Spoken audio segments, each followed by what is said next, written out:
The PCAOB recently issued a staff consultation paper on the auditor's use of specialists in an audit. This is a very important subject with respect to carrying out audits, especially with respect to auditing complex accounting estimates and fair value measures. First, it is important to note a staff consultation paper is different than a board proposal. So we have not proposed any new rules via this paper. This is a consultation paper issued by the staff where we're seeking input on some very complex questions around the auditor's use of specialists in an audit. In auditing accounting estimates and fair value measures, auditors are often faced with some very difficult areas where they don't have the necessary expertise to really challenge management's determination of those estimates. Let me give some examples.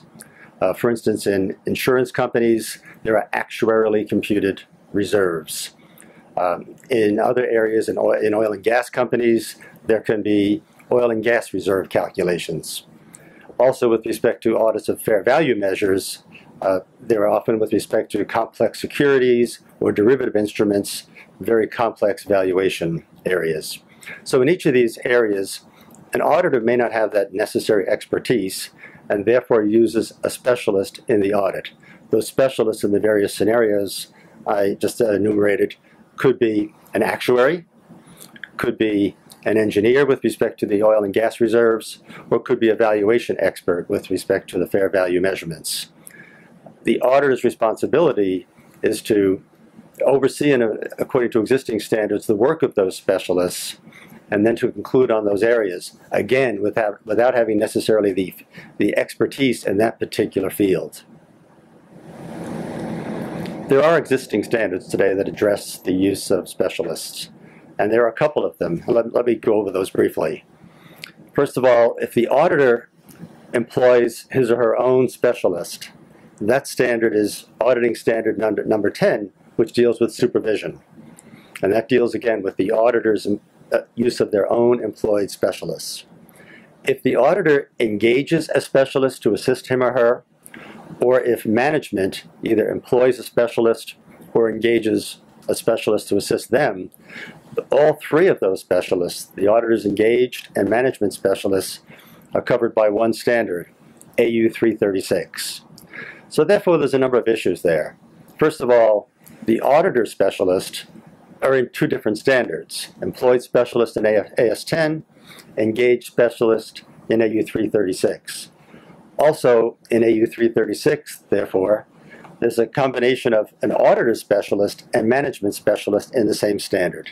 That's kind of an unusual structure, and we're looking at whether or not that provides the right guidance with respect to the use of specialists.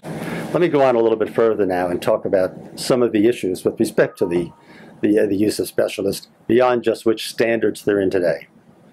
With respect to an auditor's employed specialist, there's very specific supervisory requirements in AS10 in general about the engagement team, but there's a question, should there be more specific requirements for supervising or overseeing the work of a specialist where the auditor doesn't necessarily have the same skills as the person performing that work? One of the questions then is raised is, well, should the auditor oversee the work of an employed specialist the same as or differently than he or she oversees the work of an auditor's engaged specialist? Again, the engaged specialist today is covered by an entirely different standard. So should they be sort of put together in the same standard and essentially be covered by very similar requirements and more specific supervisory requirements or not?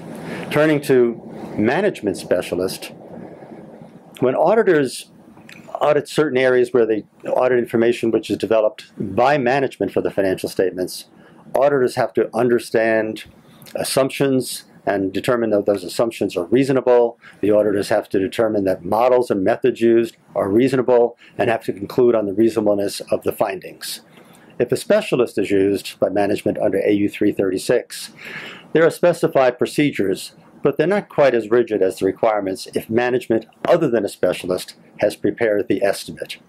We want to explore the fact of, is it appropriate to have different levels of procedures for an auditor to evaluate on the work if management prepares the work compared to whether a specialist either employed by management or engaged by management, prepares the work.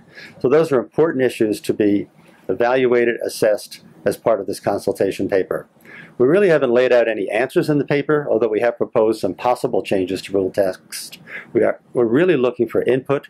We're looking for commenters to give us their point of views on are there issues here, and if there are, what are possible ways to address those issues in a new possible standard in the future.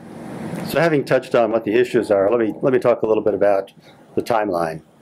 The paper's been issued, and the first place we're going to really discuss that paper substantively is at the upcoming meeting of the Standing Advisory Group on June 18th. This will be a major focus at the meeting of the SAG. We plan to have a panel of experts, specialists, talk about their work and how they contribute to the audit, both auditors, specialists, and management specialists, and some auditors as well talk about how they use the work of specialists. Then there'll be plenty of time for the members of the Standing Advisory Group to ask questions of us or the panelists about the use of specialists and about the issues we've raised in the consultation paper. After that, the comment period on the staff consultation paper closes on July 31st. Next steps after that, the staff will evaluate the comments we've heard from the members of the SAG.